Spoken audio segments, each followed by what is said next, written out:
আসসালামু আলাইকুম। আজ কথা বলব ফ্রান্সের আইকনিক প্রতীক টুর eiffel বা আইফেল টাওয়ারের সেই ইতিহাস নিয়ে যা আমরা অনেকেই জানি না।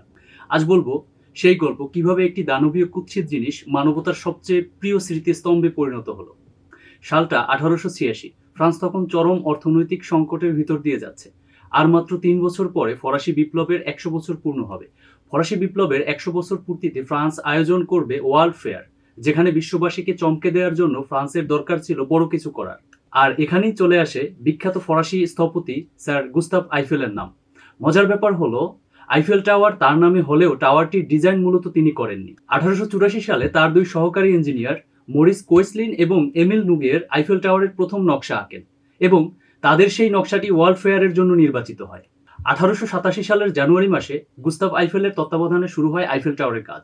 7,300 টন লোহা আর 300 জন শ্রমিক মিলে মাত্র 2 বছর 2 মাস 5 দিনে তৈরি করেন সেই সময়কার মানব ইতিহাসের সবচেয়ে উঁচু কাঠামো আইফেল টাওয়ার। ওই সময় যার উচ্চতা ছিল 300 মিটার। এখন আসি সেই ইতিহাসে যেটা আমাদের অনেকেরই অজানা। আইফেল টাওয়ারের নির্মাণ কাজ শেষ হওয়ার আগেই প্যারিসের বিখ্যাত 300 জন শিল্পী, লেখক এবং বুদ্ধিজীবী একটি পিটিশন স্বাক্ষর করেন এবং এটাকে দানবীয় ও অকেজো বলে আখ্যা দেন। বিখ্যাত ফরাসি লেখক গিদু মুফাসা টাওয়ারটিকে এতটাই ঘৃণা করতেন যে তিনি প্রতিদিন আইফেল টাওয়ারের নিচে রেস্টুরেন্টে দুপুরের খাবার খেতেন এবং বলতেন প্যারিসের ভিতরে এটাই একমাত্র জায়গা যেখান থেকে আইফেল টাওয়ার দেখতে পাওয়া যায় না। তখনকার ফরাসি দৈনিক পত্রিকাগুলো আইফেল টাওয়ারকে আইফেল আত্মহত্যা আখ্যায়িত করে সংবাদ প্রকাশ করতে থাকে। আর সবচাইতে আশ্চর্য ঘটনা ঘটে তখনই যখন টাওয়ারের আশেপাশে বসবাসকারীরা যে কোনো মুহূর্তে তাদের উপরে এটি ভেঙে পড়বে বলে সরকারের বিরুদ্ধে মামলা করেন। তবে হাজারো বাধা বিপত্তি উপেক্ষা করে 1889 সালের 31শে মার্চ আইফেল টাওয়ারের কাজ সম্পূর্ণ হয়। সেদিন গুস্তাভ আইফেল তার নিজ হাতে টাওয়ারের উপরে ফরাসি পতাকা উত্তোলন করেন। সেই বছরের ওয়ার্ল্ড ফেয়ারের প্রধান আকর্ষণ ছিল এই টাওয়ার, যা দেখতে প্রায় 20 লক্ষ মানুষ প্যারিসে এসেছিলেন। টাওয়ারটি সবার প্রশংসা কুড়ালেও গুস্তাভ আইফেলের কপালে ছিল চিন্তার ভাঁজ, কারণ সরকার তাকে মাত্র 20 বছরের পারমিট দিয়েছিল।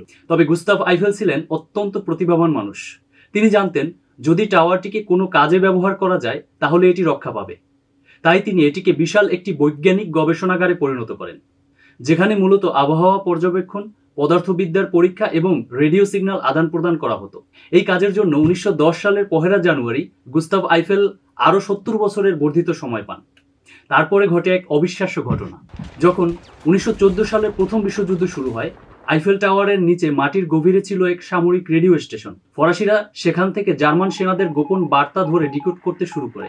1918 সালের মার্চে ফরাসি ক্রিপ্টোগ্রাফাররা জার্মান সৈন্যদের একটি মেসেজ ডিকোড করতে সক্ষম হয় এবং যার মাধ্যমে জানতে পারেন জেনারেল ভন ডার মার্ভিটোস তার সৈন্যদের খাবার, গোলাবারুদ এবং অন্যান্য সরবরাহের সমস্যার কারণে আপাতত তাদের অগ্রগতি থামিয়ে দিয়েছে। এই গুরুত্বপূর্ণ তথ্য পেয়ে ফরাসিরা বুঝতে পারে এই মুহূর্তে জার্মান বাহিনী দুর্বল অবস্থায় আছে। তাই তারা দ্রুত একটি পাল্টা আক্রমণের পরিকল্পনা করে। আর সেই আক্রমণই প্রথম বিশ্বযুদ্ধের মোড় ঘুরিয়ে দেয় এবং জার্মান বাহিনীকে হারিয়ে মিত্র বাহিনীর জয় হয়। আইফেল টাওয়ার ফ্রান্সকে প্রথম বিশ্বযুদ্ধ জিততে সাহায্য করেছিল। বিখ্যাত জার্মান গুপ্তচর মাতা হারিকেও ধরা হয়েছিল টাওয়ার থেকে বাধাপ্রাপ্ত বার্তা ডিকোড করে। এই ঘটনার পর আইফেল টাওয়ার আর শুধু একটি স্থাপনা ছিল না, এটি হয়ে ওঠে ফ্রান্সের জন্য অপরিহার্য। আজ আইফেল টাওয়ার ইউনেস্কোর ওয়ার্ল্ড হেরিটেজ সাইটের অংশ। প্রতি বছর প্রায় 50 মিলিয়ন পর্যটক আইফেল টাওয়ার দেখতে ফ্রান্সে আসেন এবং প্যারিসের অর্থনীতির বড় একটি অংশ এই আইফেল টাওয়ারের উপর নির্ভরশীল। যেই আইফেল টাওয়ারকে একসময় কুৎসিত দানব বলা হয়েছিল, আজ সেটাই রোমান্স, আশা এবং মানব সৃষ্টির অসাধারণ অর্জনের প্রতীক। তাই আমরা এখানে বলতেই পারি আইফেল টাওয়ার নিন্দিত থেকে প্রিয়, অস্থায়ী থেকে চিরন্তন। আশা করি ভিডিওটি আপনাদের ভালো লেগেছে। আপনাদের মূল্যবান মতামত কমেন্টের মাধ্যমে জানাবেন এবং ভিডিওটি অবশ্যই শেয়ার করবেন। আসসালামু আলাইকুম।